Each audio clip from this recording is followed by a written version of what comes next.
What is going on, everyone? It's your boy, the NC Tan 1 side, Tan Tiger 01, the Bengal Dragon. Make sure to hit that like button, hit the subscribe button. Follow me on Twitter at Tan Tiger 01. Right, yeah, so finally I'm done with my midterms. I still got a barrage of assignments coming up, but I found enough time to give you or to take down points for a pretty detailed enough GFW Impact review. So this is going to be a proper review. So once again, um, uh, sorry I wasn't too consistent with the review. That I went back to the thoughts a while ago, but I was too busy. So make sure. So would really appreciate it if you just hit that like button and subscribe button. Anyways, getting straight to the review. The world title situation was recapped. Excuse me.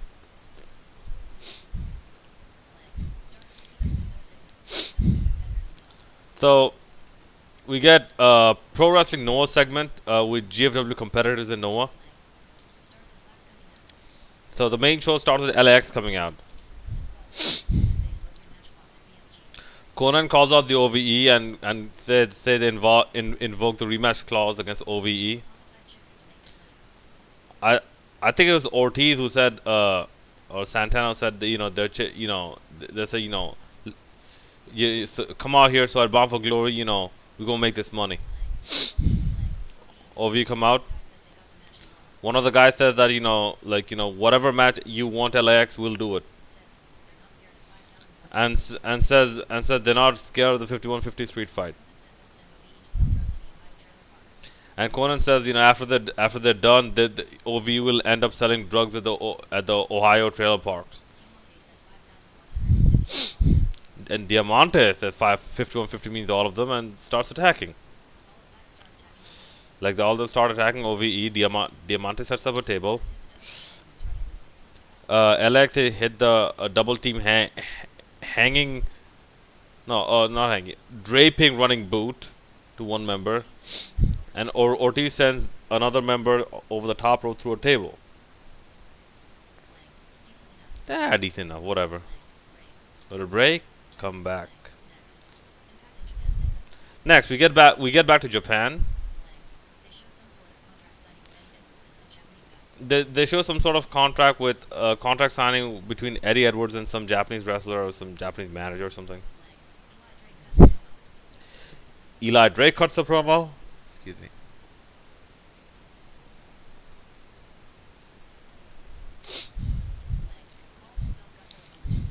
Calls himself the Godzilla over Tokyo is gonna take down any King Kong, and that is just a fact of life. Man, the way he said it, man, I'm loving Eli Drake's promos right now. Man. I'm loving Eli Drake's and entire presentation right now, man. He is really good. Next, the Lashley Moose segment storyline was recapped. This took a long time, but kind of long, but it was done pretty well. Go to break, come back. So the main event was hyped again. Giving input from the Corny Man and Garza Jr. So then we get Rosemary in action, and I think she had a slightly different outfit on. VS Jobber, I think her name was Hannah Harper. So it was a squash match where Rosemary hit a weak red wedding, and sorry, baby, I'll be down with whatever you do, but Rosemary, you gotta clean up that red wedding. You have to make it look emphatic.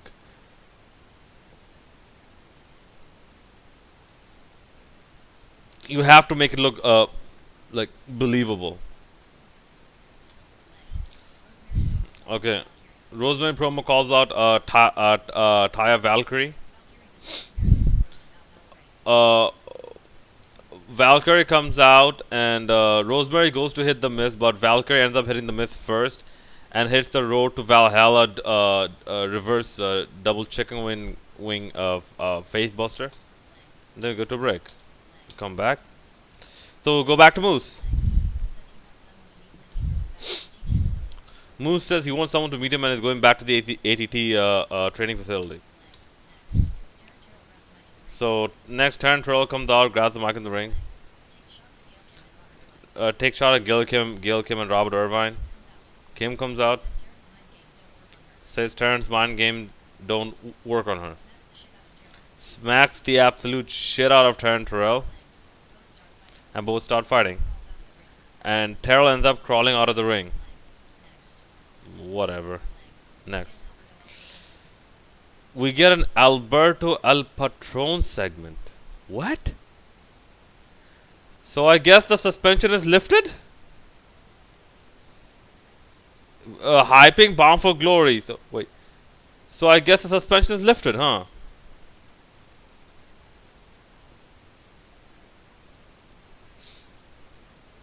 Okay, I'll get to what I want El Patron to do in a little bit. Next.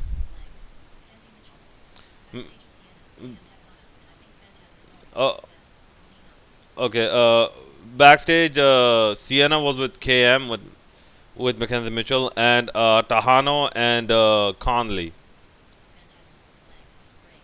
They cut a promo and like whatever. Come back.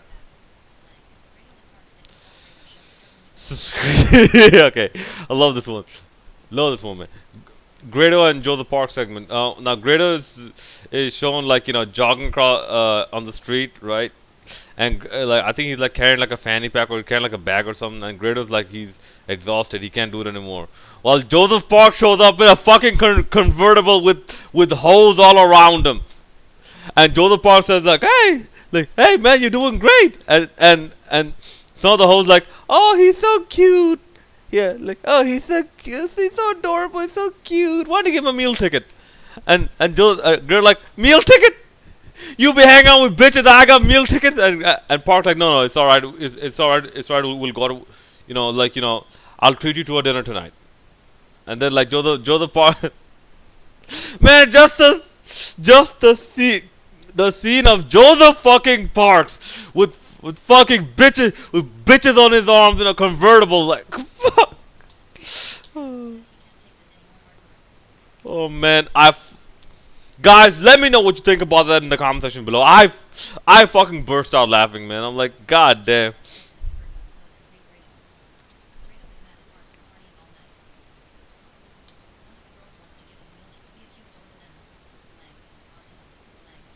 Okay. Okay, so next we get Sienna, Tejano, and what's her name? Caleb Conley with Trevor Lee and thing ringside. KM ringside. Sorry about that. Versus James Storm, Balloon Fight Girl Ali, and Desmond Xavier. Okay, so we get Desmond Xavier. All right. So my highlights of the match were after come back from the break. Ali's clothesline, Storm's clothesline, inverted atomic drop clothesline spot, Tejano's drop to hold to elbow drop, Tejano's leg lariat, Tejano's clotheslines, Storm's jumping neck breaker, Xavier's basement drop kick, standing moonsault, Ali's clothesline again, Ali's the code breaker, Storm is a backstabber, Xavier is Hurricane Rana and X19. Okay, but Storm ends up in the last call, I believe, on Caleb Conley for a 3 count the win. I'm like, alright. It's actually pretty decent. So after we come back from the next break, we go back to Tokyo. Eli Drake cuts another promo. And this was actually a good promo. So Eddie Edwards was shown also cutting a promo. Sells on the importance of the GHC title match. Hypes his match against Marufuji. And the show highlights of that match, which looked pretty good. Eddie retains. Then we get Garza Jr. cutting a promo? Why was Garza Jr. cutting a promo? He has a match against someone and he wins. Yeah, and he wins. So why was Garza Jr. there? I guess this was done over the weekend or some shit. But overall, it's a good segment. So next we get to another Global Forge segment, episode 5, I believe. John Bolin was showing training the youngsters, and some guys. If you know Sacha Baron Cohen, some Ali G in the house, Ali G looking guy was one of his students. I actually like this one, like because John Bolin was showing like like in actual pro wrestling school, because I've been to pro wrestling school. This is what they actually like in terms of carrying yourself, right? This is what they actually teach you.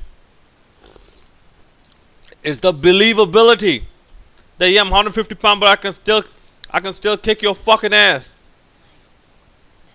Okay, next. LX hideout segment. LX is playing poker. Conan applauds their actions for this week, indicating that they will, the advantage will be theirs at BFG, and Hamza gonna be back at BFG. Nice. Go to break. Come back. Back to Moose and ATT.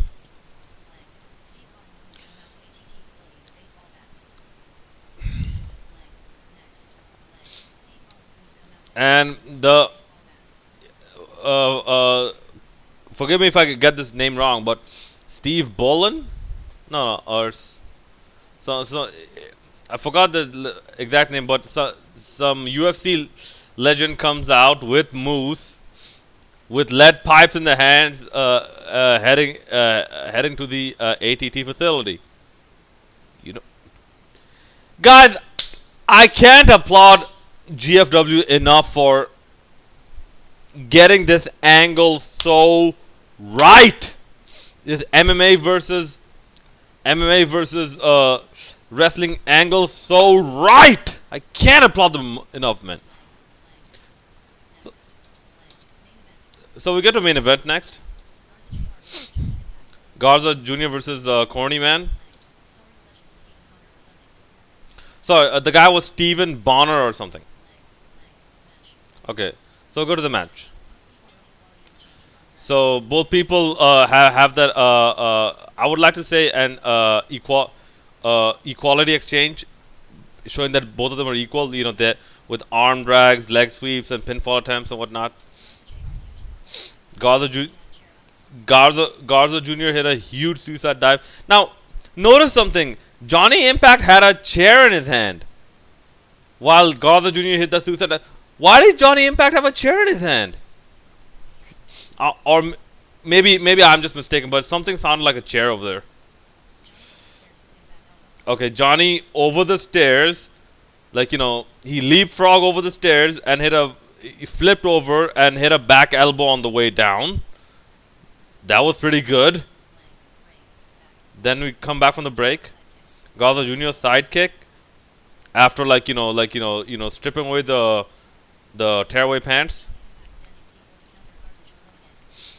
So Garza Jr. comes running in, and Johnny Impact just captures him and hits a scene. I don't say scene. Hits a smooth C4. He hits a C4. Okay. So Johnny leg sweep and rolling a leg drop. Johnny swinging neck breaker. Johnny sliding German suplex. Johnny misses with a split-legged moonsault. Garza is an innovative backbreaker. I think he gets him like a chicken wing, with a chicken wing or an electric chair position or something, and hits a standing moonsault. Garza is a missile dropkick. Garza is a Boston Crab. But there were some pinning sequences out of this Boston Crab, but Johnny Impact ends up rolling up Garza Jr. for the 3 count, and both end up shaking hands. So overall, I'd say it's a good match. And Jim Cornette joins Johnny in the ring, and Eli Drake is shown watching this match from Japan, pretty much all this time. And Chris Adonis comes out and attacks Johnny Impact with a board. So you can sort of imagine Chris Adonis is going to be barred from ringside and at Bound for Glory. So pretty good match. So now we get to a main event segment. Back to ATT. Stephen Bonner and Moose with lead pipes. They enter. The receptionist informs them that Lashley, King Mo, and Dan Lambert all left. The reception went to get some pen and paper to take down a message. Moose and Bonner break some trophy cases and some other stuff. They sort of tip over some merchandise stands, something. And Moose says "Oh, forgot the message." He just scribbles on the paper and like, "All right, have a good night," and that ends the show. Okay, correct me if I'm wrong. Weren't we supposed to get an Eli Drake title match this week? What happened to that? Or maybe I'm mistaken with that. But anyways, overall, including the Rosemary bonus, I'm going to give a 6.75 out of 10. I felt this show had way too many segments. Like, not to say the segments were necessarily bad, but I would have liked to seen one more match in there at least. That would have bumped it up to maybe a 7, depending on the match. It would anywhere between a 7 to a 7.25 out of 10. But I thought that this was just a little too segment heavy. No, actually, not a little segment heavy. This is actually quite segment heavy. Okay.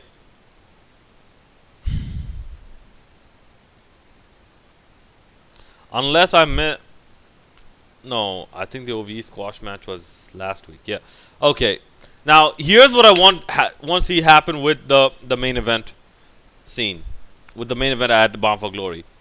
If Chris Adonis gets banned from ringside and the belt has to be kept on Eli Drake, because like it or not, the run he has right now within the confines of GFW has not been substantial. Because let's be honest, how many opponents how many feuds has he had, with the title on him? Not just one-off matches. How many feuds? Just one. Just Johnny Impact. No, he needs to have a few more feuds. And to be honest, the guy to take the belt off Johnny Impact must be Moose.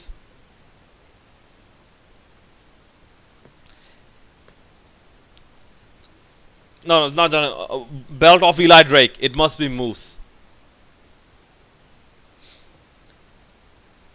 If you want my very honest opinion, Johnny Impact either should go to the tag team division or should go for the Grand Championship. He has to be an Impact for a bit longer.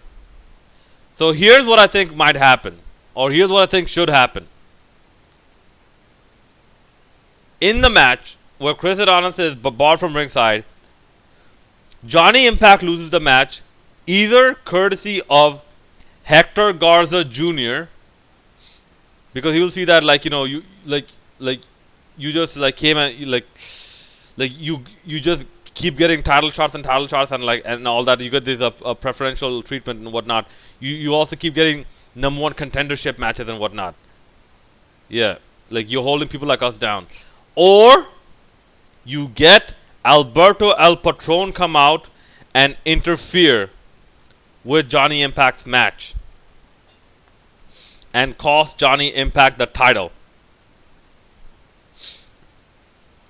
And after Eli Drake retains, Alberto El Patron attacks Eli Drake as well, saying that I want the next title shot.